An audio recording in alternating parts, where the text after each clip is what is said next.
आता रक्ताचा बदला आरक्षण घेऊन घ्यायचं. आंतरवालीत जेव्हा आंदोलन झालं आणि आंतरवालीकर म्हणून म्हणजे आंतरवालीकर कसे घेतात या सगळ्या गोष्टीला की त्यांच्यावर लाठीचार्ज झाला आणि ही गोष्ट त्यांच्यावर आली?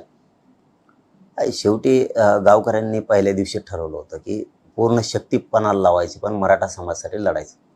आणि याची जाणीव कोणाला नव्हती आंतरवालीतल्याला की आमच्यावरती ते हल्ला करणार आहेत किंवा असा काही प्रकार होणार आहे. त्यांनी जाणून बुजून ते हल्ला घडून आणला. म्हणून आंतरवालीकरांचं मतच असं तयार झालं, आता काय नाही करून मारलंय विनाकारण. समाजाच्या लेकरांना आरक्षण मागितलं म्हणून आपल्याला गोळ्या घातल्या, लाठीचार्ज केला आणि पाय हात मुडेपर्यंत मारलं. काही काहींचे डोके पूर्णपणानं फुटले होते की त्या 34 टाके पडले होते एका एकाला. मग गावकऱ्यांनी शेवटी ठरवलं आपण काय नाही करून जर आपल्याला केलं तर आता आरक्षण मिळवायचं.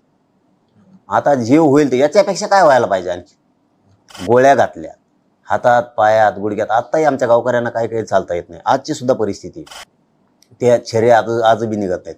काय काय पोरांच्या पोटात छेरे गेले तर तिथं ते मासानं पूर्ण त्या छेऱ्याच्या भोवती असं आळं पिळं केलं आहे असं. त्यामुळे आजही त्यांना त्रास येतो. मग शेवटी गावकऱ्यांनी ठरवलं आता याच्यापेक्षा काय व्हायला पाहिजे, याच्यापेक्षा किती प्राणघातक मोठा हल्ला आहे, आता लढायचंच. आता रक्ताचा बदला आरक्षण घेऊन घ्यायचं आणि ते करून दाखवलं.